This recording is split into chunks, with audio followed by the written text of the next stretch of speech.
Oh, I am Rutenda Bogana. I am now 39 years, and then I live at Chiawa, I stay at Chiawero, Midway. I have got a family. I do have a wife and 2 very beautiful children. I had 2 accidents, unfortunately. The first one happened on it was our first day at work on the 11th of January 2011. We were from Road Depot. That's where our company was situated, and then we're going to Midre. And then before the Rivonia off-ramp, you see on the freeway, the cars are always speeding and stuff like that. And then there was a Hummer that was on our right, because we were driving on a slow lane. And then that Hummer, I think it was supposed to go off to Rivonia off-ramp. And then I don't know if our driver wasn't aware or it's about ignorance or stuff like that. And then when that Hummer indicated to our lane, and then unfortunately we bumped it at the back, and then that's when I got injured. At the back we were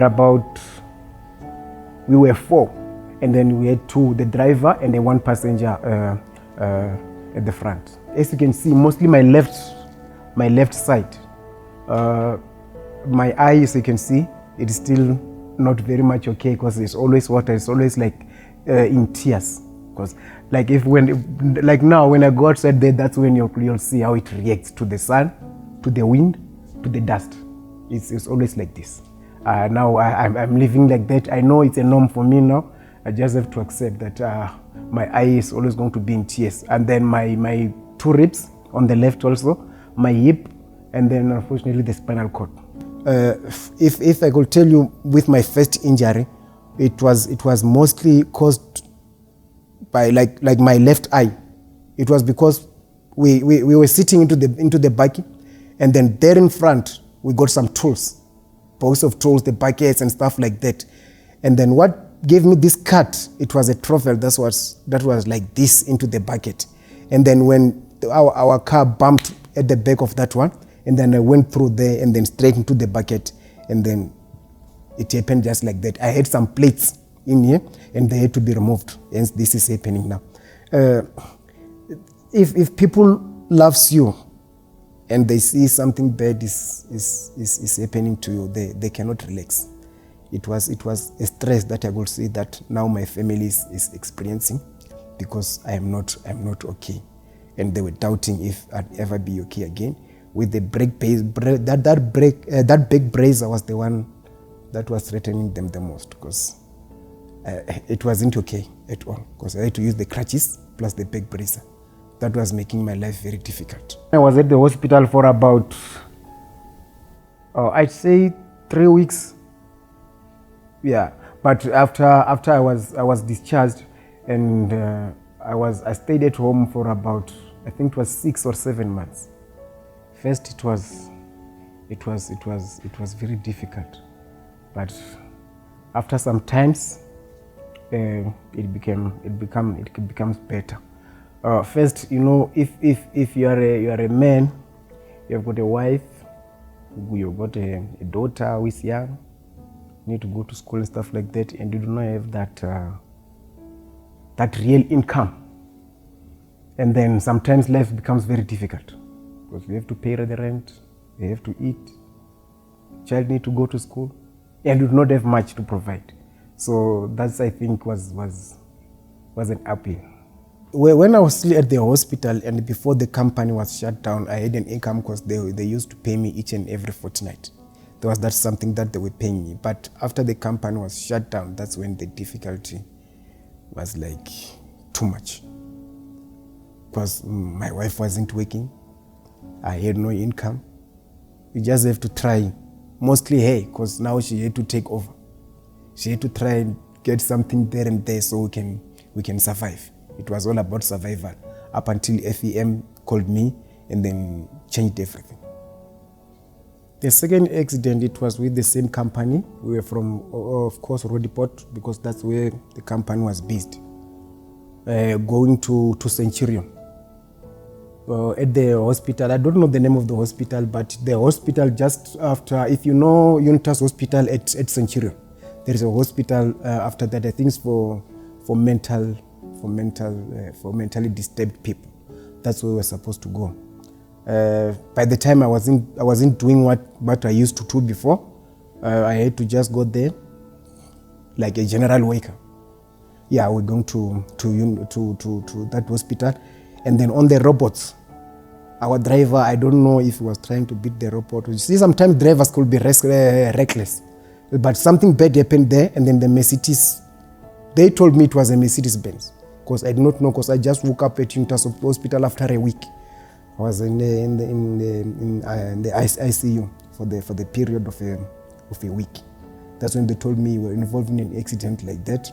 Luckily, the accident happened right by the gate at Unitas Hospital. It made it easy for them to just take me inside the hospital. Then I was lucky, because I was told that where the accident really happened, I was like 20 meters away from the accident scene, where I don't know if I went out with the part of the canopy, on the side of the canopy, and then slid, and then to like 20 meters away from where everything happened. And then luckily there was a gardener, because Unitas is based next to houses of Afrikaners there. So I think the gardener was going in one of the houses, and then he saw me lying on the canopy, and then he told the people that there's a guy who's lying there. I think he's come from this accident, because he's lying on top of the piece of the canopy. That's when they rushed me to the hospital, and then I got help. As you can see, I got a scar on my head, because I went through the canopy outside, from the car outside. It was just that experience that you sometimes feel like maybe you're never going to be the same again. With me, the reality being, for sure, life has never been the same, because now there is something that you could do now, because this and this has happened. You cannot do them no more. Otherwise, with the family, you could see that they are very stressed. You could see them not relaxed. You could see them sometimes asking them questions if you're going to be okay, and you yourself also, you are worried about that. Because if you're a provider and sometimes you doubt if you can manage to do that again, and then it becomes something else, you sometimes feel like less of a man. It was the situation that I cannot control, but it's a reality. And then I had to sometimes sit down with them, give them that hope that it's going to be okay. And then at the other end, I doubted if I could again go to construction and do the very same work again. Because if same thing is keep on happening repeatedly, then you feel like maybe I'm not destined for it. It should be much better if I just quit and then start something afresh. But there is something that told me that no, maybe you are an example. You just have to try to keep going. Maybe you can make an impact. I only knew about FEM when they called me. That, what's your name? What are you, Prince Bogana? Yes, I'm Prince Bogana. Have you ever been involved in an accident? I said yes. When? Of course, they called me, I think it was 2013, when I had already have 2 accidents. The first one, there was no response. There's at least for the second one. After I recovered, that's when they called me. I was in a train, and then I received a call, and he said, no, you need to come there. Their offices were still at Houghton. And then you must come to Houghton, office number so. And then when I went there, that's when they told me the good news, that because you got injured on duty, and then you deserve this and this and this and that. And then they gave me a little bit of a lump sum, where at least I tried to start my life afresh, because things were just going left, because I had no income. Because unfortunately, after 2013, that company the doors were shut down, and then I was like on the dark. The ignorance of health and safety in construction industry is now getting worse and worse. And I think it needs somebody who can remind employers about the importance of practicing health and safety in construction. Employers tend to like turn a blind eye when it comes to health and safety, and it is of utmost importance because some of the guys, they are okay with it being ignored. But because I went through, I know I've got the experience of what could happen to an employee if health and safety is not considered. Then when FEM called me to choose a course, I did not think twice. I told them straight that I want to do health and safety. As I'm talking to you now, I'm a qualified health and safety officer. This company called FEM changed my life like completely. I now have like a lot of things because of the company, because I've got my children, for them to go to school. It is now FEMS responsibility. They pay the school fees, they pay the uniform, they pay for them, what do you call it, the books and stuff like that. They pay the stationery, I could say. Now I think there is hope at the end. In between 15, 17 days, I think everything was processed, and then I started getting my pension. Until now, I'm still getting it. They are paying for my children's school fees. I've got a laptop because of they told me to go back to school, and then to be a safety officer, it needs you to have a laptop so you can compile your own file.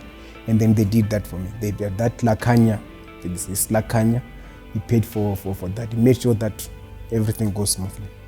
I think I have to thank that guy one day.